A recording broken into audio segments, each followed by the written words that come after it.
What is going on, good people? Wait, what noise was that? I'm not sure. They just come the noise has just come to me. They're special. Yeah, that's what I hear. Welcome to another episode of the Custer Chronicles, or just Custer Chronicles, whatever. They both show up in Google. I'm your host, Duane, and along with my also host, Kelly K. Kelly K is here. The exhausted Kelly K. Yeah, she is exhausted. You may notice a little drainage of energy here on our side. It's coming from both sides of the desk. Listen, there's no tired like teacher first of the year tired. That is for real. Especially with COVID and everything else going on. And us having to change some things at school. We're exhausted. I can imagine. I mean, just it being the first, 2 weeks? Well, we started Into the second week? We started 2 days before Polk County, so we've been in for 7 days officially.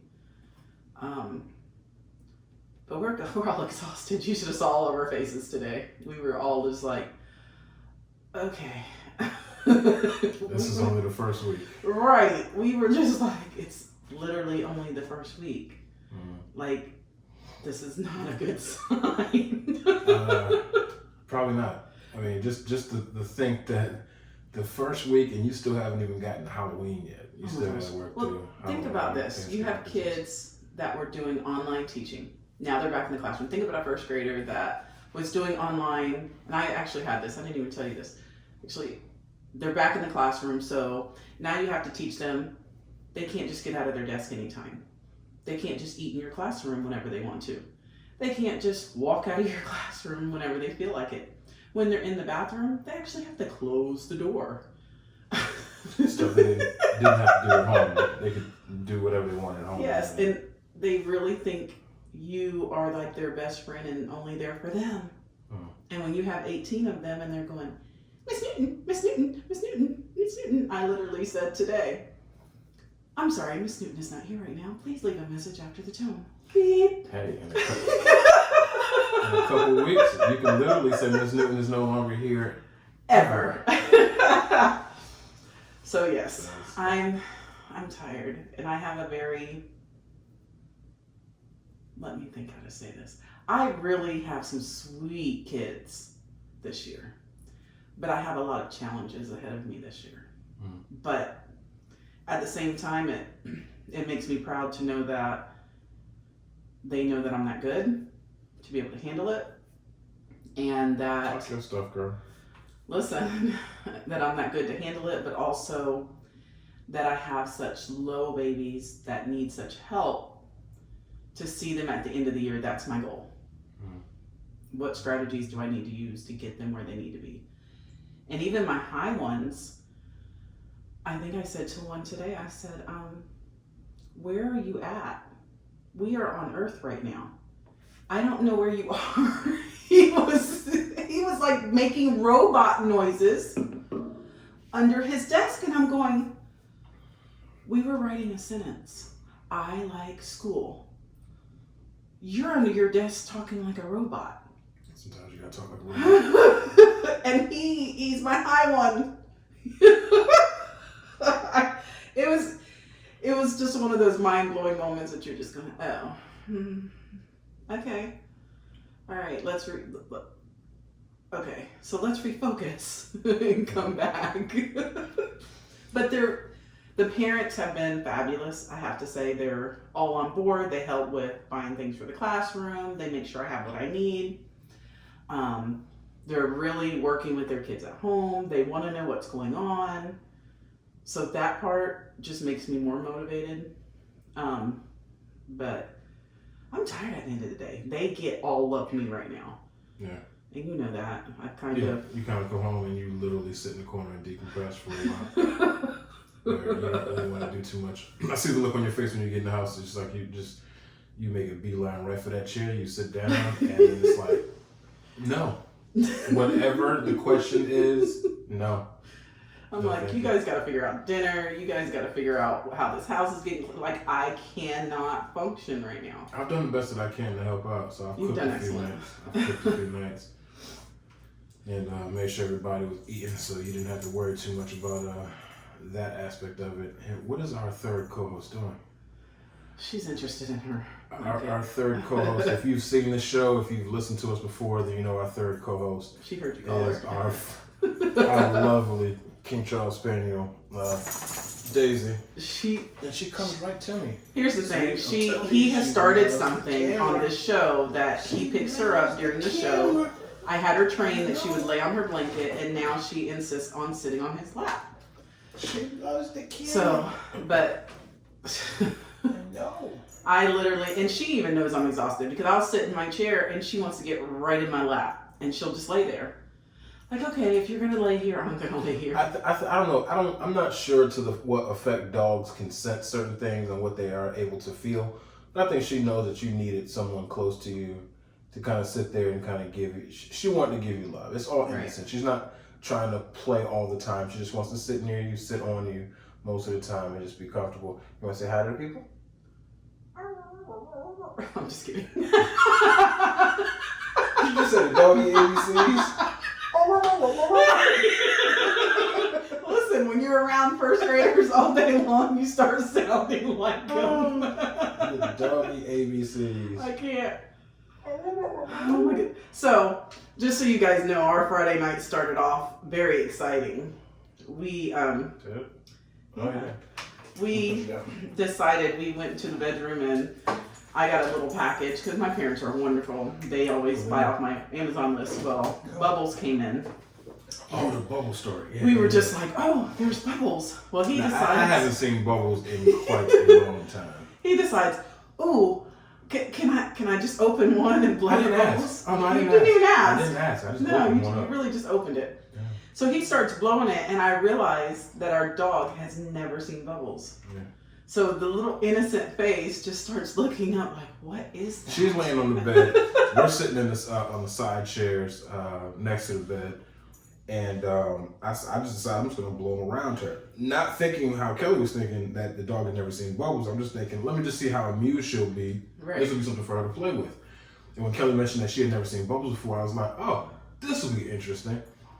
The curiosity and confusion and somewhat excitement on her face was just like, she was dumbfounded. Mm-hmm. Like, what is that? Why is it coming to me? So she wanted to attack it, but she wasn't quite sure. Like, I don't know if I want to get it too close to it. And why is it disappearing? Hilarious. That was about, what, 20 minutes, 25 minutes of pure... I think about 45 minutes. Excitement. And then we decided, let's try the cat. So we called the cat in the room. Cat saw one Bubble was out. He hid under the bed. We had the door closed, so the cat was like, I'm going under the bed. I'm out. I said out. So the cat went under the bed. And so we realized we're old. That was the excitement. Yeah, I realized that literally. We're old if our excitement on a Friday night is blowing bubbles for the animals. Hey, what you guys do this weekend? Oh, Friday night we blew bubbles. I can't. That's all I can remember because that was pretty fun. That's pretty much how that went. So when I go back to work on Monday, I'm totally saying that when somebody says, "How was your weekend?" Well, I blew bubbles to the animals. Blew bubbles to the house. Had a great time. It was great. We had a chance. So let's get a full introduction and welcome to the Custer Chronicles. If this is your first time here, thank you. I'm not sure what brought you here, but thank you for joining us. If you've been here before, you know the shenanigans that are about to ensue. You know how we are, so we're just gonna crack fun and have some somewhat entertaining conversation. Hopefully, keep you guys entertained for a little while you're tuned in. If you watched our last episode, we did take a week off. Took last week off. We had a lot of things going on, so Unfortunately, recording was something that got put to the side. But if you watched our last or listened to our last episode, then you already know that we are getting married. Did we share the date? In 2 weeks, yeah. We did share the date last time. We're getting married on August 28th. For those who do not know, August 28th is when we're getting married. So for all the questions that are going, oh my God, like for real? Like why so soon? Like that was fast. Like you just proposed. Why are you getting married so soon? So show me in the rule book where it shows that you have to be engaged for a year, 6 months, 9 months, 12 months, 13 months, whatever, before you actually have to go through a ceremony. We're not doing a huge ceremony, so if you didn't get your invite in the mail, that was deliberate, no offense, but we're keeping it not even small. Small is not even the word. I actually felt bad because the girlfriend messaged me yesterday and was asking me some questions. I was like, girl, I can't hang out. It was Wednesday. She wanted to meet me at Starbucks, and I was like, I can't. I got to work on some wedding stuff. I only got 2 weeks. And she went, wait, what? And I realized I didn't even tell her. And she was like, so y'all are getting married in 2 weeks? Would you like some help? Am I invited? Are we doing something? And I'm just like, okay, now I got to explain what's going on. Well, sort of the reason why we didn't really tell a lot of people the date. Some people who saw the show, listened to the show, they kind of heard us talk about the date. We didn't really want to talk about the date because we did not want to have that face-to-face conversation with people that we're not inviting anybody. It's literally, right. we're doing something that's pretty intimate. It's very set aside. The most important people are going to be there. And that's not that you guys aren't important. It's just, it's costly to start inviting people in. Then you have to go through COVID protocols and all that stuff. We don't want to put anybody through that. We want to kind of do it on a budget, really, but we also want to do it sort of intimate and somewhat memorable for the selected people that are going to be there. And to be honest, it's just going to be her sons, myself, the person presiding, and a photographer. So it's not really going to be anything excessive as far as that goes. It's a financial, we're trying to now we do plan on doing a big party later on. But right now, it's, the actual ceremony is going to be really small and intimate. But we've still been planning all of that. And today we were able to go out and get our marriage license application in. And every day we've done something. We've done something new. So add that on top of the beginning of the school year woes. Yeah. Because every afternoon has been something for wedding planning. Even if it's been... like one day I had to make the bouquet. One day it was the photographer, figuring out who the photographer was going to be. One day it was, let's go get the marriage license. The next day it was, let's take the boys and find what outfits we want them to wear. One day it was my shoes. So every day it's been something. We went to Tampa last weekend, and I had to get my jacket, get that sized, so it's not ready yet. And then ordering my shoes. We got to try to figure out what kind of ties we're going to do, and had a whole bunch of stuff going on. So it's been trying to keep calm and sanity in the midst of trying to get things planned and finalized. So and make it to where it's not so costly, because you want it to be nice, you want it to be intimate and nice and flashy or whatever, but you don't want to overspend at the same time for what, an hour or two? What's she doing? I guess I'm just a budget friendly person. No, I am as well. And I'm not much. I've never really seen weddings as something that you had to spend $30,000-$40,000 on just for a small ceremony. So it was one of those things where I was like, I was blessed to find a woman that thought the same way, and she didn't have visions of grandeur when it came to having a big, $5,000 wedding dress and a $10,000 ring, and have to have this particular place reserved because it was a dream location, and we're going to be doing this expensive honeymoon, where we're traveling out of the country. Like we don't have the time for that. No. We're older, so we don't have the energy for all of that. And we also don't have a whole lot of people in our surrounding corners to kind of help us plan on. So even if we want to do all that, who's really going to be helping us? So it was one of those things that we were both just kind of like, we looked at each other and it was an immediate decision to just kind of keep it small, kind of keep it intimate, but keep it special at the same time and unique. And I think we're on the verge of finalizing that and getting that to where it is. So yeah, that's that. But welcome to the show. If you're here for the first time, thank you. returning guests, thank you for being here again. Tell somebody. If you enjoyed the show, the best thing you can do is just tell somebody to take a listen to the show. Right. We post things on our social media all the time. Feel free to share that as well. Let somebody who hasn't heard the show before hear it. Maybe they'll like it, maybe they see it, and it changes their perspective on something, or maybe it just takes their mind away from something or gives them a laugh. So, or if you want us to talk about something, if there's a topic you want to hear, you want us to research or do something, let us know. We'll do it. Absolutely. We'll give you our perspective on whatever topic that you guys throw out there. But today is an interesting show because when we took last week's show off, we didn't pay attention to the fact of how the calendar fell. This is our 13th episode, and it falls on Friday the 13th. I couldn't plan that better because it just kind of helped with the promo stuff that I put out there that you guys have probably seen already. But I wanted to kind of play with that. And even though it's like Friday the 13th, but it's not like Halloween, but it's still got like a Halloween kind of vibe to it. Halloween as a kid, what was your favorite holiday as a kid? Christmas. Christmas, yeah. Mine was Christmas for the family aspect of it. Right.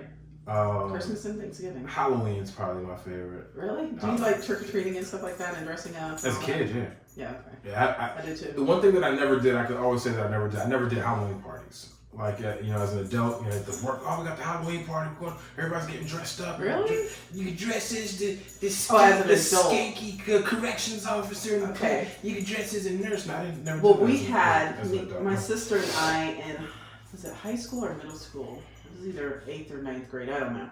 We had an infamous Halloween party. That's what they call it. I'll never forget. His name is Chris Eddingfield. He did the DJing for our party or whatever. He still talks about this freaking party. Because he found me on Facebook years ago and he was like, oh my gosh, do you remember the party? And I was like, what? We made flyers and just passed them out to everybody. Where was this party? At my parents' house. How old were you? 13, 14. How bad was this party? It wasn't a bad party. It was just fun. It wasn't bad. It was just a lot of music, and there was food, and there was a lot of dancing, and it was just fun. It was a Halloween party. I don't know. More than 10? Hell yeah. More than 20? Oh yeah. 50? We don't know how many people came. I can't tell you how many people came. I don't know. Y'all put flyers around the city, or y'all put flyers in your school? In the school, and then somebody made originally we made flyers like as an invitation to give to our friends. A couple of people decided to make copies of those flyers. And so it went out to whomever. And my parents were cool about it. They were just like, as long as everybody comes cool and there was no drama. And there wasn't. Everybody came, everybody had fun. It was nice, clean fun. It really was. And we had a good time. But we were the infamous. And you have to understand that back then, where we lived, we were, I don't want to say, you would call us bougie. I still do. We lived in a 2-story house with a swimming pool and stuff like that. We had a pool table, things like that. So other kids that we went to school with didn't have all that. So when they came to our house, they were allowed to do all those things. And so to them, it was, oh my gosh, I get to participate in this or that or da-da-da-da. So they thought that was neat. So that was the house. So your house was the party house? Just that one time. Now I'll be honest, when I grew up, I was about 19, 20. I was married. My younger brother was 15, 16. He tried to throw the same party. He was going to the same high school I went to. Tried to throw the same party. People that I went to school with were showing up to this party. But this party was getting out of hand. And my parents were out of town, and me and my husband at the time were in charge of this party. And I'm going, oh, no. I'm not going to go down for this one. So he was like, no. I said, you don't even know these people. These people are the people I went to school with. They're just trying to relive what we did. But they were bringing alcohol. They were smoking weed. I mean, they were doing all kinds of stuff they shouldn't have been doing. I was like, we're not doing this. He was like, no, don't kick anybody out. I was like, Kyle, we're not doing this. We ended up doing it. We let it slide. because everybody kind of calmed down and left when they were supposed to leave. But the neighbors called the cops. Of course. Because it was just that type of neighborhood. Because there were so many cars down the street. And the neighbors were like, oh, hell no. I know their parents are out of town. They didn't realize I was there. So, yeah, they called the cops. So it's always, I think each generation, my older brother did the same thing. He has a few parties. But I think each generation of us had one of those infamous parties. That was the one and only party I ever had. After that, I was kind of doing my own thing. That's crazy. Okay, well, I've still yet to go to an adult party. I would have definitely loved to have come to your 14th Halloween party. I bet you would have. I would love to throw a Halloween party as an adult. Have a Halloween dress-up party and stuff. That'd be fun. I think so too. Because now we can have alcohol and stuff like that. I think. Well, for me, the thrill of Halloween as a kid was going through. So what happened was when we were kids, the town was relatively small. I mean, it was big, but it was small, and it was like there were a lot of little streets, and a lot of the kids that lived on the streets, they always hung out together. Right. So when trick-or-treating time happened, it was like one parent from that street got all the kids together, and they would, a trusted parent, would drive them around to different neighborhoods or walk them over to different neighborhoods or whatever, and they would stay in a group. So you had to go to different neighborhoods? Yeah. So so the way my street went was it was a long street. It went up, and then it branched out into 3 different streets, right? Okay. So there were different sectors of friends on each one of these streets. Mm-hmm. So we all hung together as a group. We all decided, hey, we're all going to go trick-or-treating together, right? Right, cool. This street, they had their sector of friends. They went trick-or-treating as a group. And that's how every neighborhood went. So as parents were dropping kids off in different neighborhoods, we would pass different groups as we were going through. Like, hey, I see. Because this was the first time we got a chance to see the costumes. Right. Like some of the classes, they let us wear, or some of the years, they let us wear our costumes to school. We had a little Halloween party in school. We wear your costumes or whatever. And so you finally got to see what some of the kids were wearing, and everybody we just high-fiving as we're walking past other groups, knocking on their parents' doors, and knocking on these people's doors, getting candy, and we comparing who got the most candy. Mm-hmm. And then the next day, we get home, we dump our candy on the table, on the floor, or whatever, and the parents had to filter through it because that was back in the day when they were worried about people putting needles and Snicker bars, and razors and apples. They still do it. You still gotta look. So parents did that, and then they put it back in the bag, whatever, and then you brought your... And they took out what they wanted. No, I was living with my great aunt at the time. You just don't know she did. I was sitting right there, and shit. I kept my candy in my room. They didn't have to be sneaky. I was in the 4th grade. So if they wanted to take something, they would have took whatever they wanted out of it. They weren't candy eaters. So they sent me to school the next day with my bag of candy, and then you go to school. And you kind of you got them on the table. They're like, "Oh, what you getting?" They try to exchange your candy. A parent to send their bag of candy with their kid to school. I wish a parent would. Miss Pac-Man over there, munching on power pellets. No, you better not send that crap to school. You better, unless you're putting it in a candy jar, you better not send that crap to school. I am not dealing with a bunch of candy at school. No. See, that's a different generation. I'm talking about the generation I grew up in, where the teachers would give us time. They're like, if you're gonna exchange candy, go ahead and do it now. So everybody was like, I got a whole bunch of. That's how I fell in love with Smarties. Because it's like nobody wanted Smarties. Everybody's like, I'll trade you Smarties. Watch your face. I'll trade you some Butterfingers for a Smartie. And I was like, good. I don't like Butterfingers. I'll take the Smarties. I'm trading on my Butterfingers and my 3 Musketeers for Smarties or whatever. At the time, I didn't like 3 Musketeers that much. Love them now. But I mean, that's what I enjoyed about the decorating, and you got the little Halloween decorations and the witches, and I enjoyed that aspect of it. As an adult, it obviously wasn't the same. So it wasn't like, I'm an adult now, I can go to adult parties and drink. Because I could do that any day of the week. It's not that big of a deal. I just love the innocence of being a kid, and being able to do things that you sort of age out of. You can't do anymore. Would you let your kid go this year with COVID numbers going on and everything? You wouldn't let him go? Okay. No, they go out to Amazon. They got the Amazon candy to people. I was like, nah, I'd rather I'll order a whole bunch of candy for you or get you candy. But the whole trick-or-treating thing is out for now. Because it's like, even if you're sending your kid within this general block, just this area, I don't know what people got. I don't know who's quarantining right now. Exactly.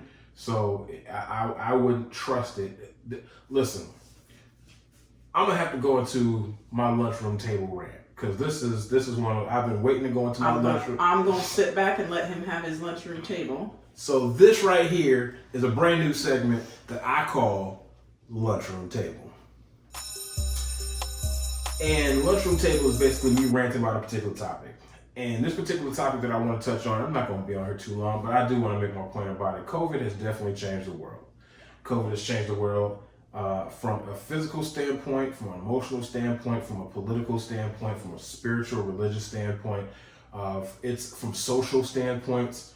It has definitely dragged. If the politics over the last couple of years with the election hasn't brought out the divide in this country, then COVID definitely has. COVID, the way, the stances that people have on COVID, the vaccine, not getting vaccinated, numbers spiking, who's pointing fingers at who's calling who to blame, has been absolutely draining. This country is divided right now. There is no unity. So the red, white, and blue flag that waves high, that everyone has such allegiance to, and I do too, don't get me wrong, I love this country. Everything that I've experienced in my lifetime was on behalf, it was given to me because I live in such a free, awesome country. At the same time, the people that are the backbone and put the color in the flag, they're not all the nicest people. So this virus has caused people to stand out more so of who they are. What I mean by that is you see a lot of finger pointing. I live in a state right now in Florida where our governor seems to care more about his bottom line than he does the bottom line of the country and his representation of the state within this country. So our governor is going back and forth right now with the president. They're blaming, pointing fingers at one another, trying to decide who's right and who's wrong on this whole mask mandate. At the same time, everybody knows, whether you live here in Florida or not, that our numbers are spiking. There's a reason for it. We don't know what the reason is, but everyone on the news keeps telling us it's the unvaccinated people who are causing the issue. If you're not vaccinated, that's the reason why these numbers are spiking. Well, you guys wanted to get back to normal so hard and so fast because you felt like it was an infringement on your freedom that we had to have this lockdown. Not the fact that it was protecting people until a solid plan was established and implemented, but you guys felt like it was an infringement on your freedom. No one should be able to tell me when to stay in my house, how long to stay in my house, and where I can and cannot go. So everybody wanted to rush back out to quote unquote normal. Music festivals, amusement parks, restaurants, bars, everybody wanted to get back to that because they felt like, well, that's going to bring us back to where we used to be. And then our numbers spiked. We weren't the only state, but obviously because we are a tourist state and people come here from all over the globe, our numbers spiked. Now, can we pinpoint where the spread started? No. But everyone seems to point fingers, and the news will tell you it was this amount of people who are unvaccinated who caused this problem. So the people who are vaccinated feel holier than thou because they feel like, well, we're safe. And then we're finding out that people who have the shot are also catching it for a second time. And then they're blaming it on this variant, the Delta variant, and it could be this and it could be that, and there's so much that's unknown.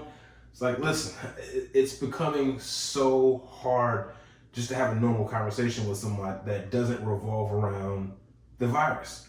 It makes me very leery of people. That's why I don't see this country going back to normal anytime soon. Whatever normal we were looking at in 2019 is gone.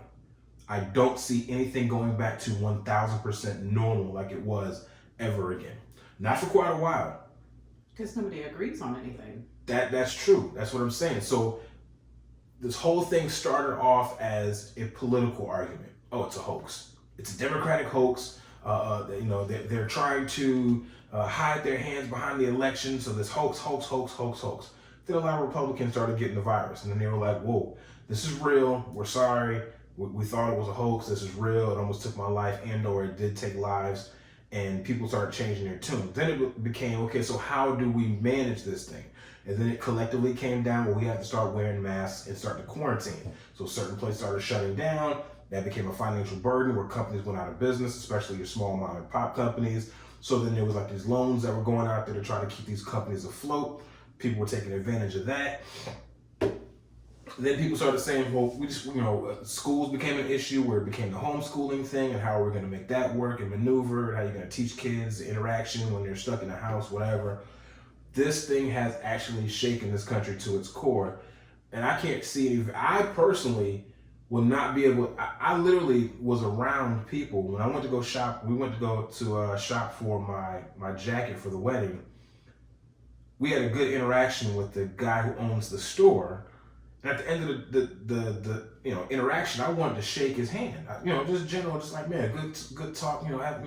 Thank you for all your help. We'll see you soon. Once the jacket comes back. And I wanted to, and then I had to catch myself mentally and go, you can't do that anymore.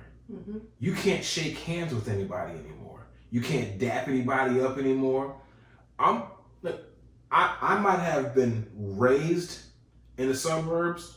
But once I graduated high school, I moved out and I was stuck in the hood.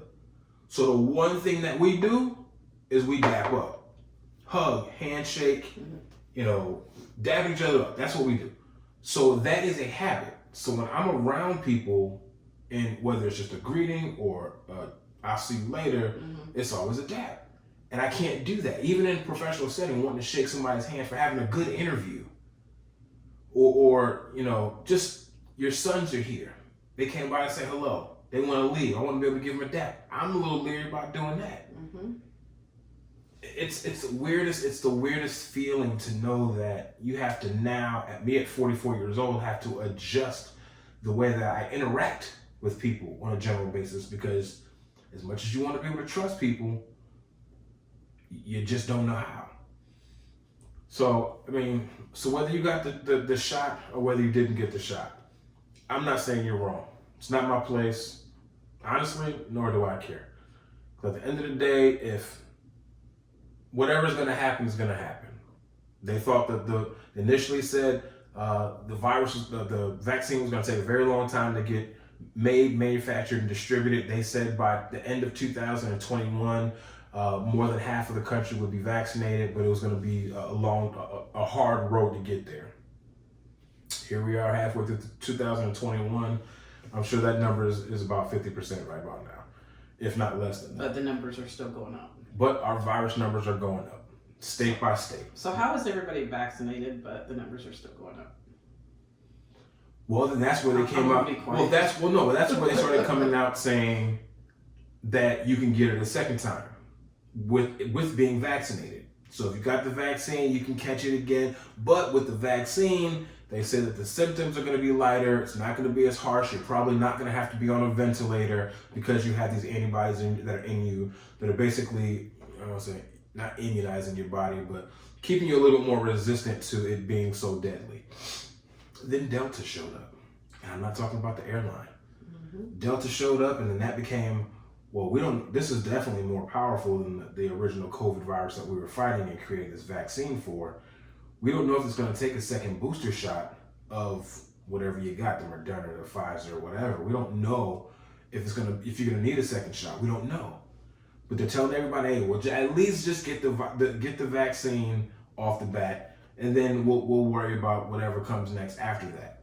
I was a little concerned. My biggest concern was, hey, show me a major vaccine for a major virus that was created and distributed in 6 months of its creation, where it worked. Now, my boy Eric put me on to something. He said, listen, I know that, it's not FDA approved or whatever. He said, but most of the supplements that we take aren't FDA approved. Herbalife, whatever you call it, Herbalife is not FDA approved. Yet people are making millions all across the country. People are selling it all off their social medias or whatever. It's not FDA approved, but people swear by it. Mm-hmm. True, very valid.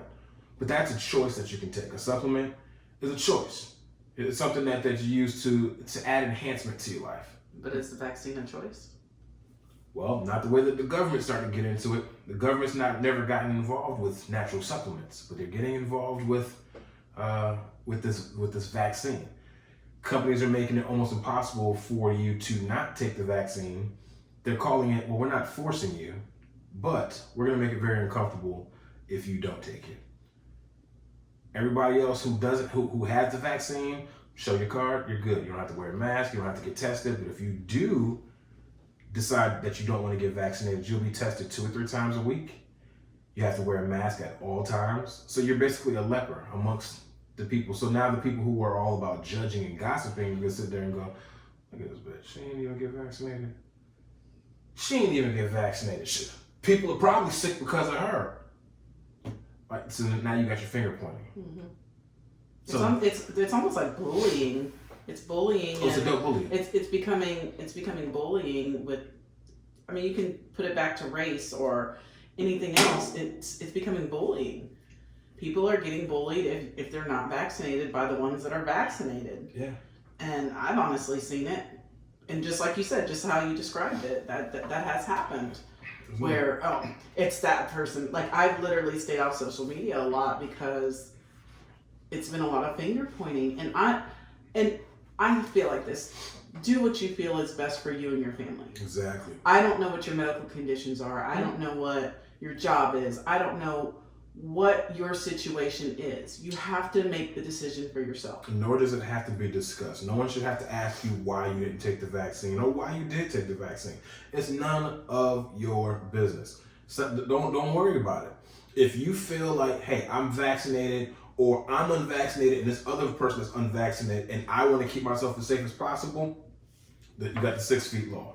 You got the 6 feet mask. If you know somebody's not vaccinated, put on your. But here's the thing. This is where I get confused. People that are vaccinated are so upset and say that they don't have to wear a mask because they're protected. If you're protected, why are you so worried about it? If you're protected, then somebody that's unvaccinated sitting next to you isn't going to harm you, are they?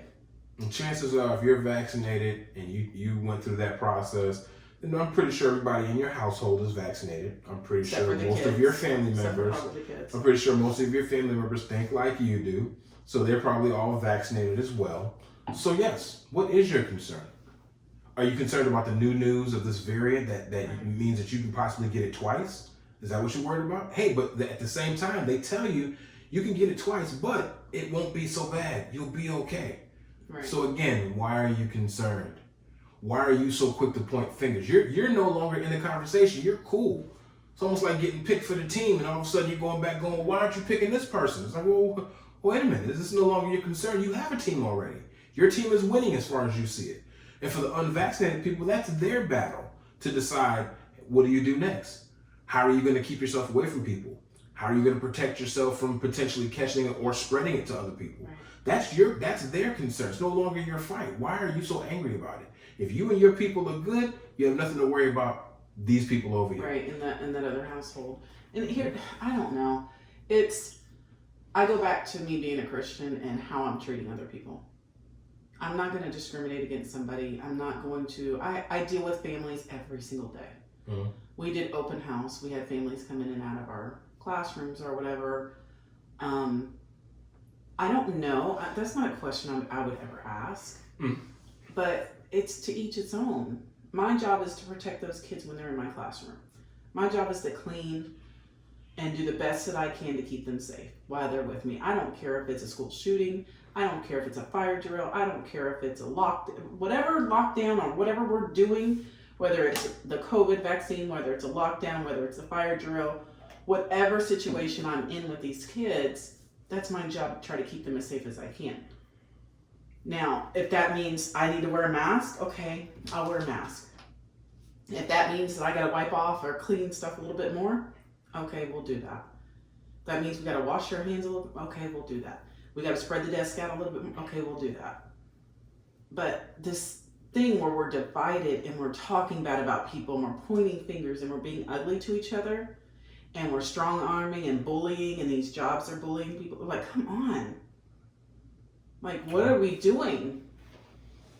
I mean, even like in sports and everything else. I mean, you have one kid that's vaccinated, one kid that's in teenagers, one's vaccinated, one's not. These kids are starting to bully each other because they see the parents doing it.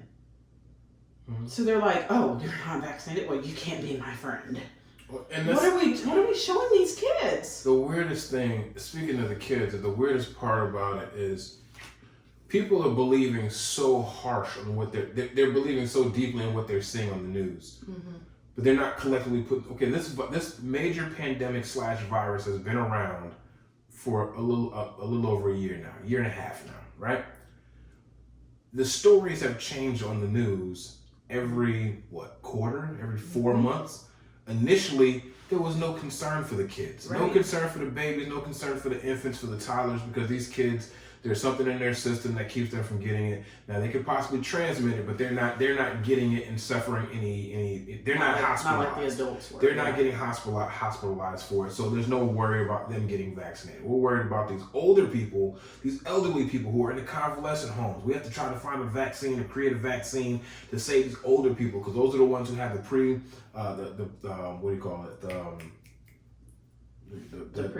pre-existing physical issues and failing kidneys or whatever, and this virus was attacking those weaknesses and basically enhancing them and bringing people down. Mm-hmm. So that was the focus for that's all I heard for the first half of the virus being out there. Actually, probably longer than that. But kids don't have nothing to worry about. It's the older, and then the tier under that, the early to mid 40s all the way up. That's who are the most. Hey, listen, the hospitals are saying the people that are coming in here are between this age and this age. So then it became, and then there's the black people. So black people became a target. So if you're between this age and you're black, you are in trouble if you get this thing. Which was really during the Black Lives Matter issues, when there was a lot of rioting and stuff going on. How do we know that didn't have anything to do with it? They were out a lot more. Listen, maybe it wasn't just black people. Maybe it's just they were out without their mask, or they were exposed a little bit more, so that's why their numbers were up higher. If you really want me to get into my conspiracy theory here in the lunchroom table, this thing came, I do believe it was man-made.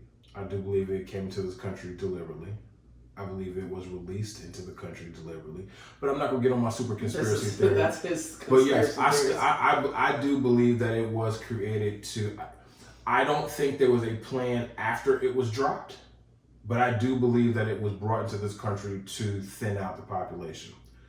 I do believe it was brought to say black people, no. I'm going to say to thin out the population, but then once everything started hitting the fan, they were like, all right, we got to be able to control this, but we don't know how to control this. Right. And I feel bad for parents, and you're trying to do the best by your family. Mm-hmm. But you don't have enough. They don't have enough information to give you, and you don't have enough information all the time to make the choice that you want to make. Sometimes you want more information. They don't have that information, right. Or you're getting pieces here and there, and then you have somebody that says, "Well, this is what it is. This is what it is," and then that changes a month later, and then it's. But these parents, they really want to do that. Nobody wants to harm their kids. Nobody wants to harm themselves. There's nobody out here trying to hurt themselves for COVID. Mm-hmm. Whether you're vaccinated or unvaccinated, nobody's trying to do anything deliberately. Everybody they either believe, okay, this is going to help me, or okay, this ain't going to help me. Y'all don't know what you're doing. You've been changing every month. Mm-hmm. So it's just a matter of opinion. It's almost like when you vote for president. I like this person because of this, and I like this person because of this. And so the country was a little bit divided. Same thing. It's a little bit of division here. So I don't think anybody's being deliberate. Nobody wants to do anything to harm somebody deliberately. However, I don't think it hasn't been out long enough for people to have definitive feelings about it. Right, and enough science. Mm-hmm. Like, we really don't know. Next month they may say, you know what?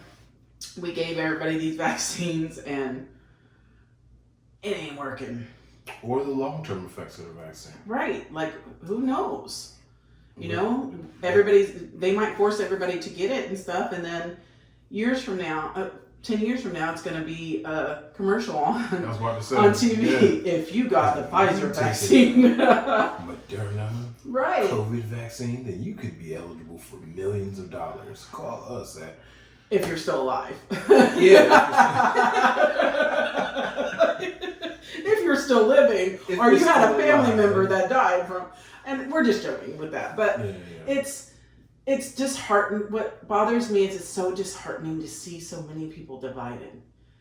I'm looking at Facebook and you see people, we went through the whole, presidency. I want to say presidency with people being divided. And we went through the Black Lives Matters. People were divided. The whole election. That changed power. People were right. Everybody was divided. And now we're going through this and everybody's divided again. Like, when can we all kind of settle down and have some kind of unity? It's like we're being pulled even further and further away and being more and more divided. And what are we teaching our kids? To bully each other about different situations? You're different than I am because you had it. Oh, you have to wear a mask to school? I don't have to wear a mask to school because my family is vaccinated. That's what they say. They're vaccinated. I think this whole country has been built on people defining why they're better than the next group. Mm-hmm. Whether you're a celebrity and you're rich, and compared to the person that works a 9 to 5 and isn't rich, whether you're an athlete and you're rich, whether you're some sort of entertainer, whether you're a politician, whether you live in the most Simi Valley in California, right, and you're an upstart company, the country has, whether you're white and think that you're superior to black people, whether you've gone to college and you think you're superior to the person that didn't go to college, mm-hmm, whether you're a team leader and your person, you have a bunch of people under you. The country has been built on trying to prove yourself better than another person so you can feel better about yourself.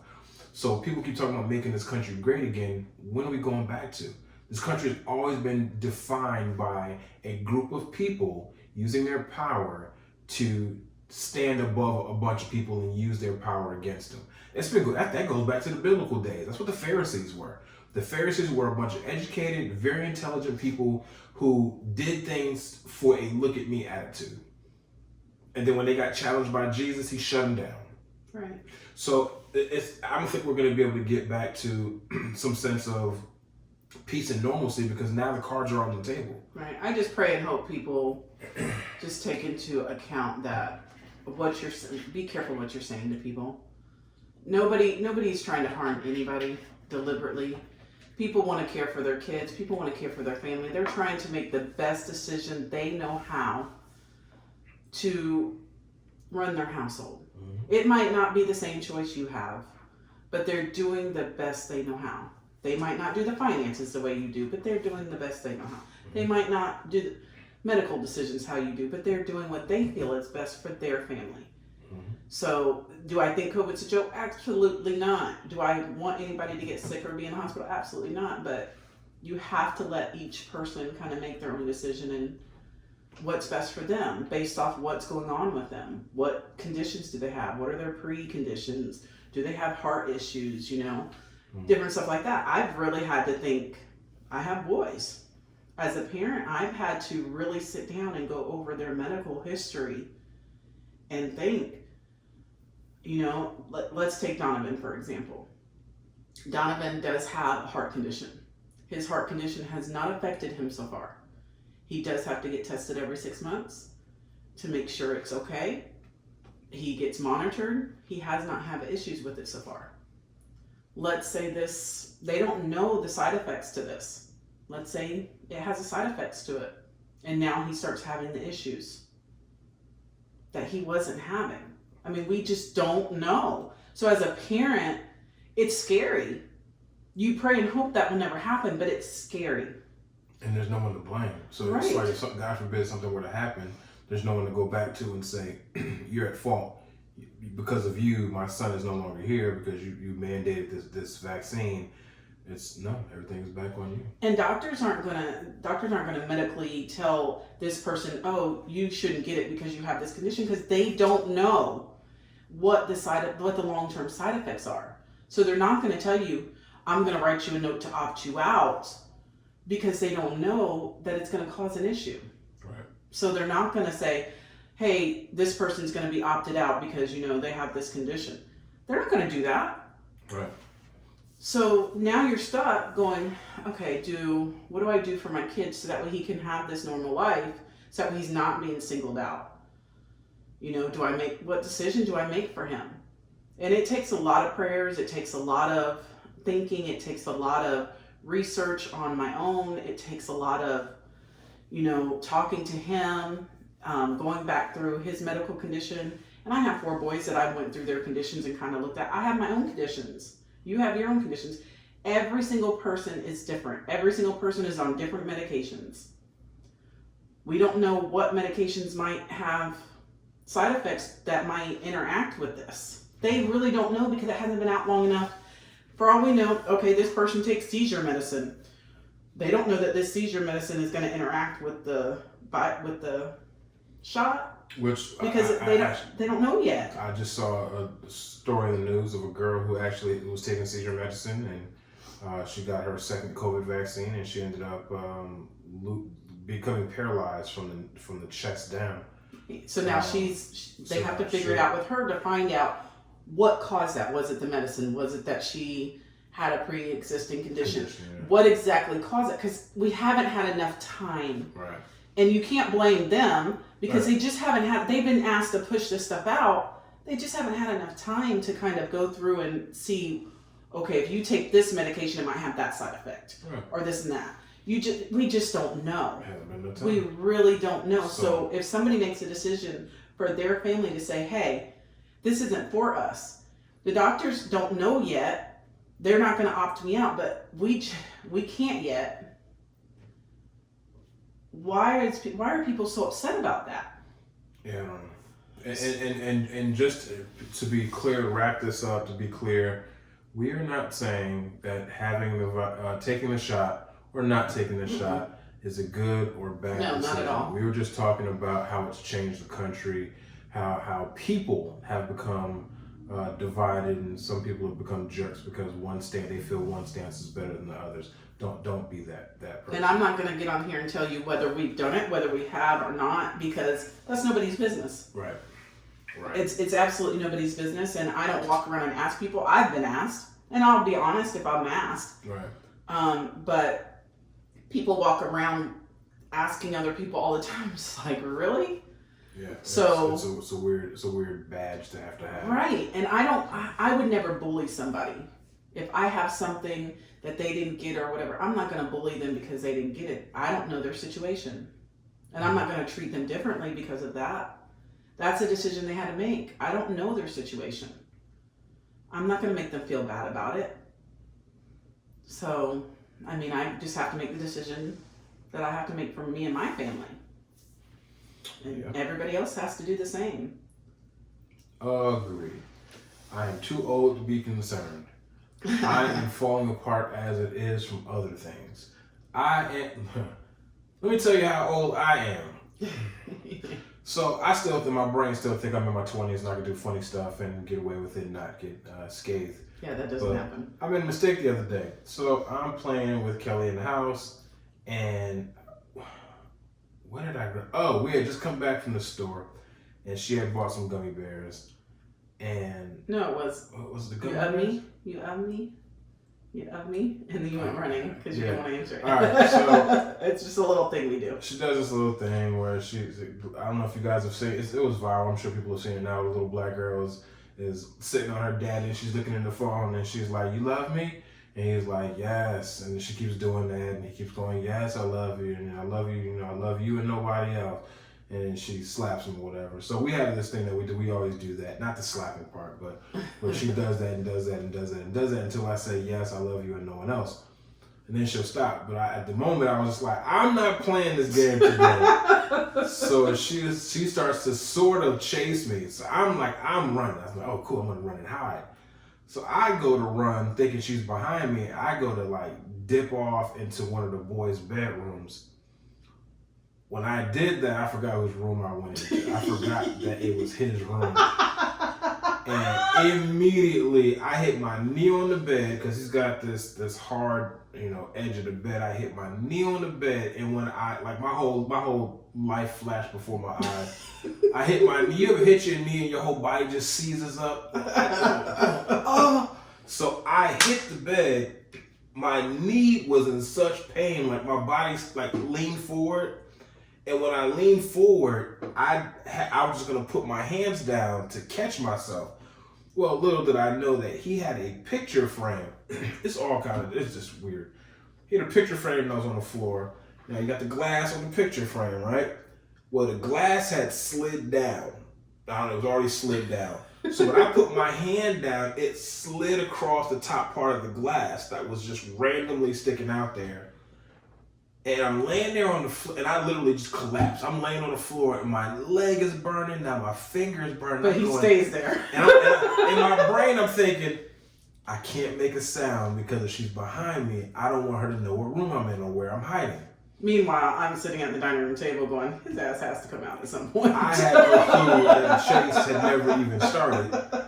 I am not chasing anyone. Room, laying on the floor by default, because that's where the bed put me. The bed put me on the floor, collapsed on a picture frame, sliced my finger, and I'm laying there in the pitch dark, going, don't make a sound.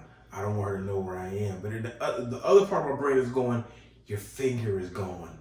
Your finger is gone. And I'm going, let me count down. Because then I'll count down. If I don't see her coming in here, I hear her coming in here, I'll just pop out like, bam, here I am. So when I stood up, I'm going, man, my leg hurts. Man, my finger, that really hurt. And I go to rub my fingers together, and I'm going, oh, that's sticky. What is that? And I kind of lean down in the semi-light in the bedroom, and I see blood. And I'm thinking, oh, I must have just paper cut. I must have just scratched myself. So I kind of hold my hand. I'm walking out of the bedroom. As I'm walking out of the bedroom into the light, I'm realizing my hand is covered in blood. And she doesn't see it right away. So when I walk out of the bedroom, she's sitting at the dining room table with her son. And I'm going, and she's looking at me like, I hope you didn't think I was going to chase you. I was waiting for you to come back out. So then I hold my hand out, and she was like, oh my God, what happened? And now I'm dripping. She's like, you're dripping blood on the floor. I'm like, I'm not dripping. Oh, I am dripping blood on the floor. My bad. So then I run into the bathroom, and I'm trying to figure out, like, my brain is going, what do you do? I want to put her underwater immediately, but then common sense is going, you're going to bleed out. You're going to die. You're going to have to send an EMTs because you're bled out in the sink. You're so dramatic. I'm dramatic. I don't really like sharp objects. I don't like blood, and I don't like seeing my own blood. But that's how old I am. And the fact that he thought I was going to chase him was hilarious to me. Oh yeah, it's still funny to me. Numerous times, like my mom, and I just go to hide or whatever, and she'll go chase me, and I'll see her rooting around the closet looking for me or under I ain't the bed. looking for nobody. I had four boys. I had 4 boys. You know how many times they thought I was going to chase them? I get in a spot where you got to come out sometime.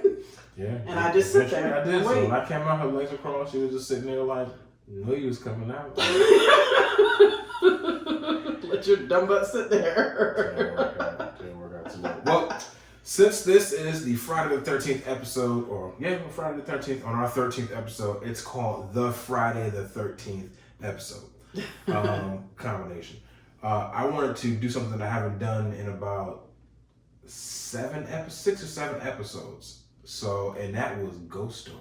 Oh, yeah, you're gonna tell a ghost story tonight? Haven't done a ghost story in a while, so I am going to do. Oh, we need sound effects for that. Do we? Right. Yeah. You want me to give you a sound effect? You got your headphones on? Mm-hmm. Can you hear? Mm-hmm. Oh yeah. So last time I told a ghost story, I told the story, and these are real stories, folks. I told the story of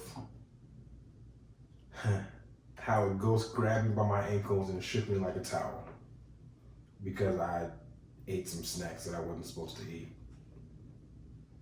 So, if you haven't heard that story, you gotta go back and search for it in our archives.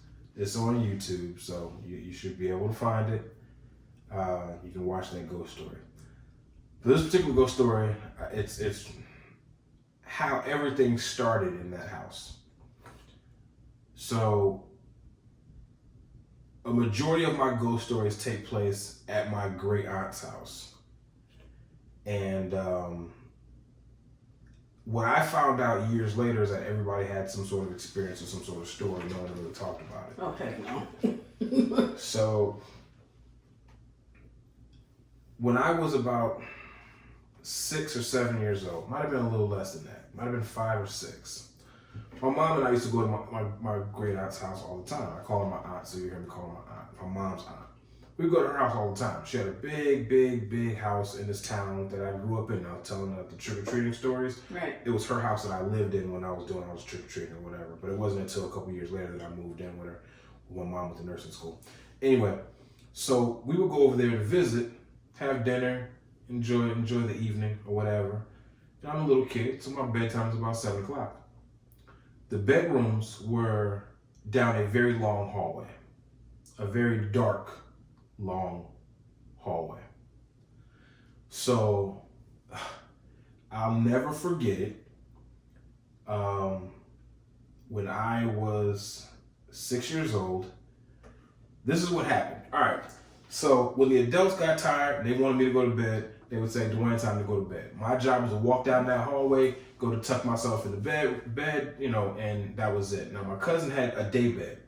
Now, if you guys have never seen a day bed, Google it. But if you have seen a day bed, the way hers was set up is she had a big, like a nightstand set up, and at an angle. One mattress came out this way, the other mattress came out this way. So it was like a big L. And on one side, on one of the mattresses, she had nothing but dolls. She was a big stuffed animal, what do you call them, plushies or stuffies or whatever. She had a whole bunch of those. But she also had 2 life-size dolls. She had one baby that was a life-size baby, maybe like a toddler, infant, real small. And then she had one that was probably supposed to be like 3 or 4 years old that stood up, that when you walk with it, it would walk with you. Real popular back in like the 70s. So she still had it from her childhood. At this time, she's probably in her early 20s. So she collected all these. Literally, this daybed is filled with them. And at times, they would be on both mattresses, and she'd have to clear them off to put them, so I can lay down. Anyway, I go back there. Now, I'm far away from the adults. I can make all kinds of noise back there. I'm far away from them. They're in the kitchen laughing, drinking, talking, whatever. So they close the door. Time for me to lay down. They don't want the noise to bother me. They don't want me to whatever. So I lay down, and as I'm laying there, sometimes I'm not able to sleep. Sometimes I fall right to sleep. No problem.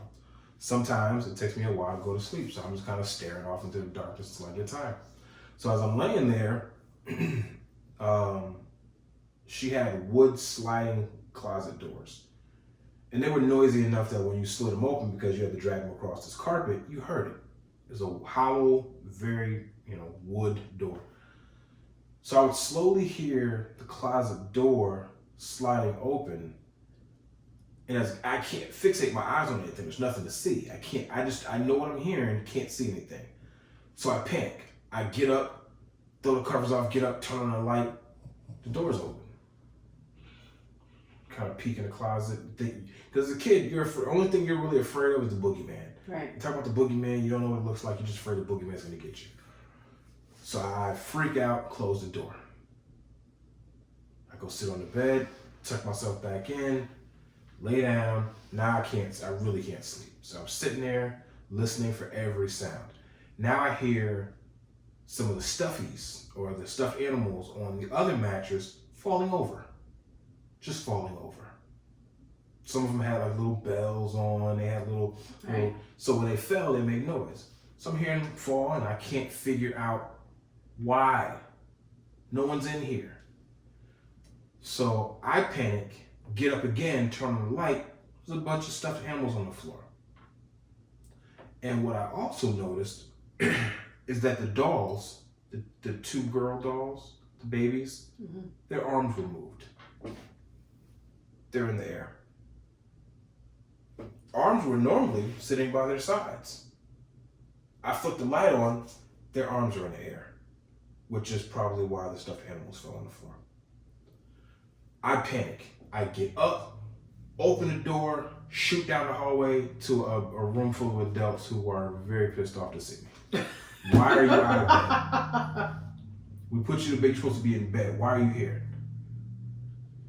I tell the story. They don't want to hear it. Typical horror movie stuff. You tell somebody who you think is going to be able to help you and they try to tell you how crazy you are. Well, being a kid, that was the hardest thing in the world. So they were like, well, I'm going to take you back down to the bed and you laying your butt down. So then my cousin takes me down to her room, because it's her room. She takes me down there and she was like, when we went back into the room, doll's arms are down again. Now the stuffed animals are still on the floor, but the doll's arms are down.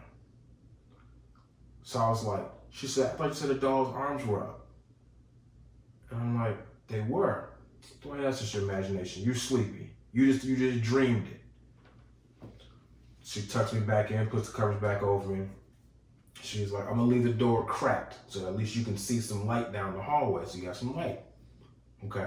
Thinking, okay, that's cool. I don't know why we thought monsters were scared of light, but so she leaves. She goes on the hall. A few minutes later, everything is calm, quiet. All of a sudden, I hear the door sliding open again. So I start screaming for my cousin to come down there. She eventually comes down. What? I said, she didn't turn on the light at the immediately. She said, what? What do you want? What's the problem? I said, the closet door open. She turns the light on. Now, I distinctly know I heard that closet door open. She turns the light on, the door's closed. So now I look like a nutso. So I said, I know I heard the door open. She was like, Duane, it's your imagination. You're sleepy. Just go back to sleep. So she leaves. Same thing. Leaves the door cracked. So now I'm waiting. And I hear giggling. Now I hear light giggling. Like there's a kid in the room. But it's light enough to kind of go, how close is that to me? So I hear giggling. And my eyes kind of fixate in the direction of where the dolls are, trying to see if I can see anything. I see nothing. I still hear the giggling. And then I hear my name called. Duane. Oh, great. They know my name. So now I take off down the hallway again. So again, they weren't happy to see me. Why are you out of bed? I explained what I saw and what I heard. My cousin comes down to the bedroom with me again. She said, I'm putting the dolls in the closet. I'm thinking, okay, cool. Dolls out of sight. Got nothing to worry about. I can sleep. She takes the dolls. She puts them in the closet. Tucks them behind some stuff. Cool. Close the door. I'm like, all right. She said, anything else you need me to do? We're good. She leaves. This time she closes the door fully. Dang it! So now I'm panicked. She closes the door. She leaves. Nothing goes on for a while. I get lulled into a sense of security. I get calm. I start to doze off. All of a sudden, the door slams open. So what door? So when it hit the other part of the wall, it shook the bed. And I'm thinking, somebody had to have heard that. When I get up in a panic, like if something's going down, I need to see what it is. I get up, scramble, go to the light. Dolls are not in the closet. Where are the dolls? I don't know. Wait, what? They weren't in the room. The dolls were gone. I saw where she put the dolls. She had a bunch of blankets and clothes that were on the floor in the closet. She put the dolls behind that stuff in the closet. She closed the door. I went and laid down after watching her do that. Door slams open. I turn the lights on. Dolls are gone. I panic, start crying. My cousin hears me crying, comes down to the room. Now I turn the light back off. I said, well, they're not going to believe me this time. I'm just going to lay down. So I'm laying in bed crying. Boo-hoo crying. Door's still open. I'm like, if it's going to get me, it's going to get me at this point in time. I can't do this. My cousin comes out. She hears me boo-hoo crying. She opens the door. She turns on the light. What is wrong with you? I was like, the closet door open. And she was like, how did the closet door open, Duane? I was like, I don't know, I didn't do it. I don't know, I didn't do it. She was like, Duane, the dolls are right there. They can't harm you any. They're in the closet. They're right there. They're not going to bother you. We both turn and look. Dolls are sitting right there.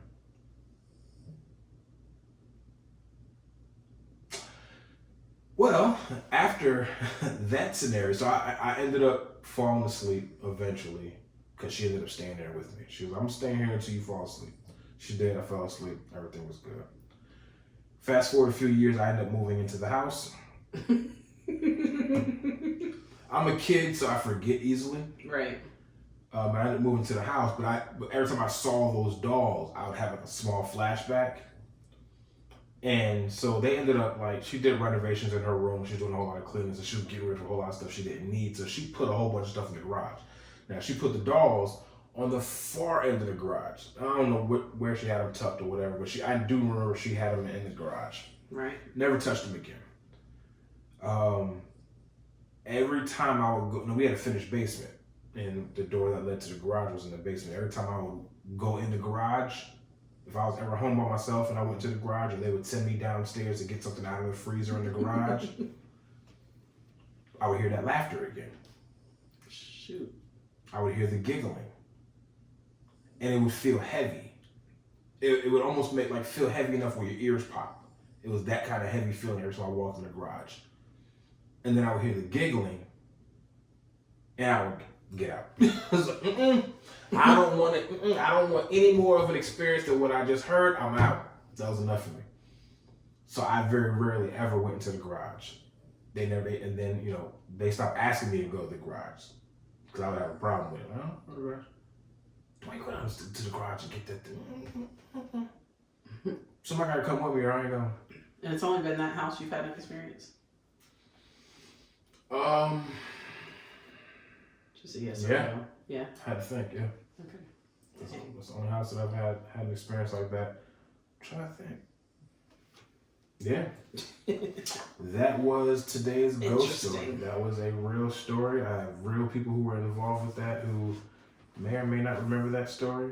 But if you thought me screaming and nobody hearing me from the first story was a doozy, then that one was pretty wild in and of itself. And there will be more to come because I have some more in that house that took place. That like Annabelle. Yeah, because she actually had a Raggedy Ann doll. You watched that movie? Of course. It didn't bother you? Of course. It didn't bother you? 1,000%. But you watched it. You know how like people were afraid of heights. They try to fight it by we're gonna conquer it. They just start climbing stuff, just try to bet. Yeah, so let Universal Studios have a theme of Annabelle. You're gonna freak out. I'm avoiding that side of the park. I'm avoiding that whole side of the park. Oh no! Actually, we're doing Halloween Horror Nights. I think might actually be doing. No, I think they did Annabelle last year. Because I saw a map on Instagram. They actually have a whole map of Halloween Horror Nights for this year, and I don't think there was an Annabelle. So I wonder if they're going to start doing restrictions and stuff again with all these numbers. Oh, master back in the mandate for the parks again. But they need to put limitations and stuff maybe. Who knows? Who knows what will happen? Who knows? We will see. We will soon see. I don't know what's going to happen right now. We're still at the infancy stages of them trying to figure out what they should do this second time around. I know what they don't want to do, which is having a full shutdown.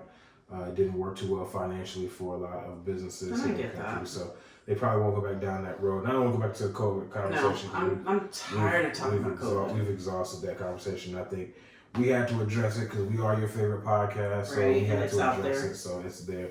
We are the number one. I don't know if you guys know this, but we are the number one podcast with a host named Duane and Kelly. So we are the number one podcast out there. We are probably the number one podcast with a black dude and a mixed girl. I'm just throwing that out there too. I'm willing to put our podcast against anybody with a black host and a mixed girl. So just throwing that out there. Just throwing it out there. You're so funny.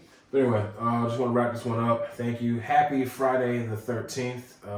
It only comes around very rare. I think this might be the last one for the year. So it was a fun episode. So hopefully you guys enjoyed it. Hopefully you guys didn't disconnect at the COVID conversation. Nope. I hope somebody's light this week and not somebody's darkness. How about that? Let's end on that note.